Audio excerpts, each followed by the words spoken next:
Morning, kids. Dad here. Some crazy hair this morning. I don't know what's going on. Um,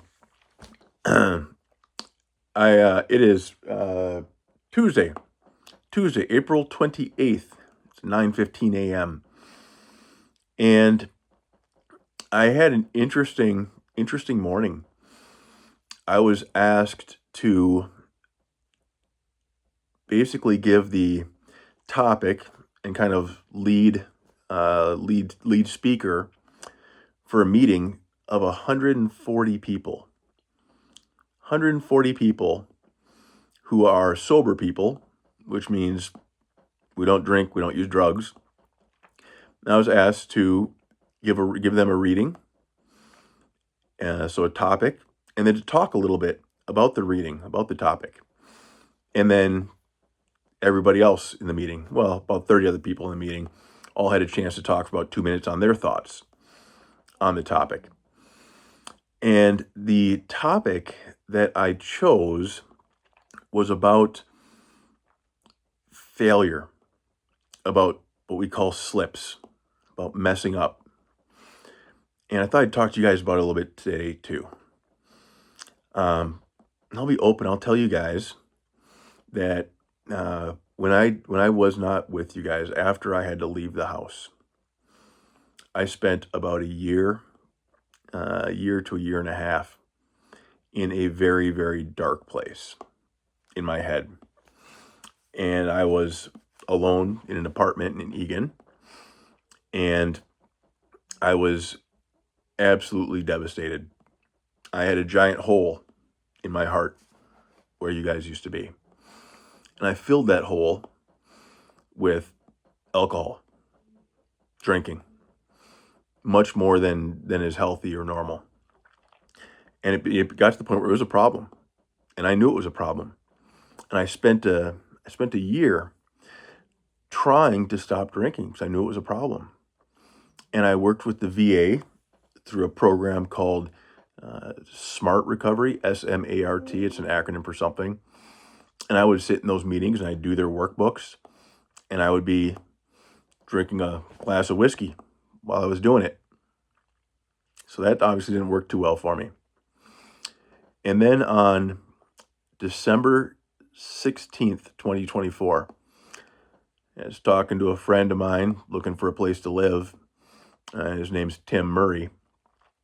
And he said, what's your relationship like with alcohol? And I told him, I was completely honest. I said, I've never told anybody this, but it's a problem. I've been trying to stop drinking for the last year, and I've been failing at that every single day. So he had me get a book, a blue book. And inside that book, he had me write that right there. I am done drinking whenever, whenever, whatever, however. Is that what it says? Whenever, whatever, however. I am done drinking whenever, whatever, however. I had to date it, 12/17/2024. I signed it. And that's the first time I got this book. It's called Alcoholics Anonymous. And I can tell you, kids, that I have not had a sip of alcohol or a single pill that wasn't prescribed to me by a doctor in the amount that they prescribed it since that time.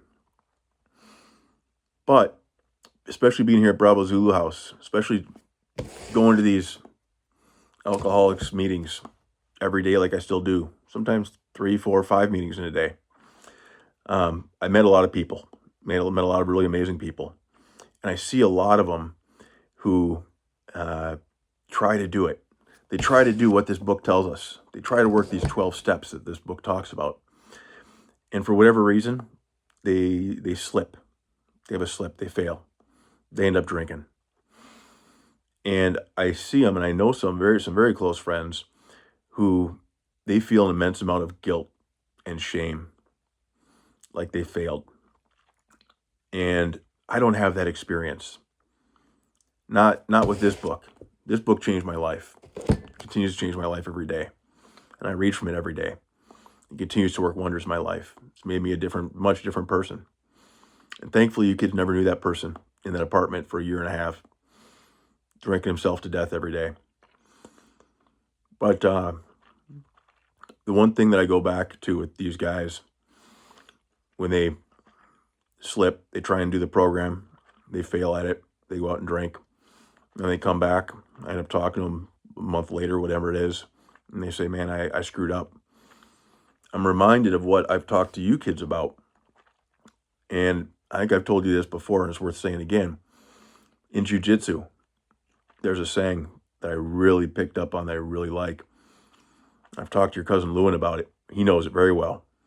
But it is, you win or you learn. Whether it's a wrestling match, whether it's jiu-jitsu, whether it's life. You win or you learn. There is not a lose. The only losers, the ones who lose, are the ones who give up, who quit, who stop trying. As long as you're still making the effort, you're still trying, you're still doing your best, you're learning. And maybe the results aren't what you wanted. Whether it's you're trying to stop drinking alcohol, whether it's you're trying to pass a test, whether it's you're trying to get your driver's license, whether it's you're trying to ask that girl out for a date for homecoming, whatever it is, whether it's applying for a college, whether it's trying to find a job, all these things in life, it is not win or lose. You win or you learn. And I know for me, one of my best teachers has been pain, failure. Your dad has lost jobs. Your dad has had a lot of failures. Your dad failed at marriage to your mother. Your dad failed to stop drinking on his own. Your dad failed a course in the Army, despite being distinguished honor grad, despite being a paratrooper, despite getting assigned to special forces units. There was a course I failed. There's one course I failed, 2006. And all of those failures have been teachers for me. Because just like in wrestling, when you lose that match, you look at it and you say, okay, what did I do? What did I do that time that I need to do differently? Maybe it's a new technique that you say, oh, I need to work on that technique. Or maybe it's a new skill you need to learn to do better next time. But the only way you lose is if you quit and you walk away.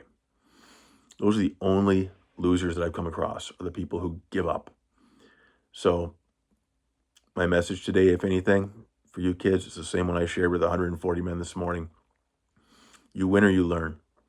That's a decision you get to make. And your dad is still learning. Not winning every day, not winning at everything, not by a long shot. But I'm not giving up. I'm not giving up on being the best person I can be, because I know you kids deserve the best dad in the world. And I'm nowhere near close to that. But I'm not giving up. So I love you kids. Thank you kids for helping to teach me along the way, for being inspirations for me, for demonstrating to me. Finnegan in particular with your reading. It's been a challenge, but you haven't given up. You teach me every day, every time I get to see you, that you win or you learn, but we don't give up. We don't quit. We don't throw in the towel. We don't walk away. If it's worth doing, it's worth doing well. And we keep learning, we keep growing. So I love you kids so much. I miss you. I get to see you in about a week. Can't wait for that. We'll talk soon.